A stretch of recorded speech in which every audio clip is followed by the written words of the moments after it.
തൃശൂർ കൊടുങ്ങല്ലൂർ റൂട്ടിൽ സ്വകാര്യ ബസ്സുകാരുടെ രാജവാഴ്ച. യാത്രാവകാശങ്ങളും റോഡ് നിയമങ്ങളും കാറ്റിൽ പറക്കുന്നു. നാട്ടുകാരന്റെ പരാതിയെ തുടർന്ന് കഴിഞ്ഞ ദിവസം പോലീസ് കേസെടുത്തതോടെ ഈ റൂട്ടിൽ മിന്നൽ പണിമുടക്ക് നടത്തി പ്രതിഷേധവും അരങ്ങേറി.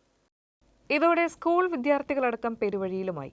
ബസ് ഉടമകളും തൊഴിലാളികളും റൂറൽ പോലീസ് മേധാവി ബി കൃഷ്ണകുമാറുമായി നടത്തിയ ചർച്ചയ്ക്കൊടുവിൽ ചൊവ്വാഴ്ച ഉച്ചതിരിഞ്ഞ് സമരം പിൻവലിച്ചിരുന്നു.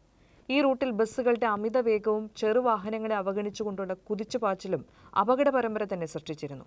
മറ്റു വാഹന ഉടമകളോടുള്ള ബസ്സുകാരുടെ അപമര്യാദയായ പെരുമാറ്റവും പരാതികൾ ഉയർത്തി. കരുവന്നൂർ വലിയ പാലത്തിന് സമീപം വാഹന നിയന്ത്രണം അറിയാതെ വൺവേ തെറ്റിച്ചെത്തിയ കാർ യാത്രക്കാരും ബസ് ജീവനക്കാരും തർക്കത്തിലായി.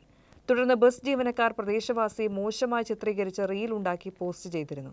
ഇതിനെതിരെ പ്രദേശവാസി നൽകിയ പരാതിയിൽ ചേർപ്പ് പോലീസ് ജാമ്യമില്ലാ വകുപ്പ് ചേർത്ത് കേസെടുത്തു. ഇതിൽ പ്രതിഷേധിച്ചായിരുന്നു മിന്നൽ സമരം. ചെറുവാഹനക്കാരെ കയ്യേറ്റം ചെയ്യുന്ന വീഡിയോകൾ നേരത്തെയും പുറത്തുവന്നിരുന്നു. ബസ്സുകൾ വഴിതിരിഞ്ഞു വരുന്ന ആറാട്ടുപുഴ റോഡിൽ സ്ഥിരമായി പോലീസ് സംവിധാനം ഏർപ്പെടുത്താമെന്നും ക്യാമറകൾ പരിശോധിച്ച ശേഷം മാത്രമേ നടപടികൾ എടുക്കുകയുള്ളൂ എന്നുള്ള ഉറപ്പിലാണ് സമരം പിൻവലിച്ചതെന്ന് ബസ് ജീവനക്കാർ പറഞ്ഞു. ബസ്സുകാരുടെ ധിക്കാരത്തിനെതിരെ നാട്ടുകാർക്ക് വ്യാപക പരാതിയുണ്ട്.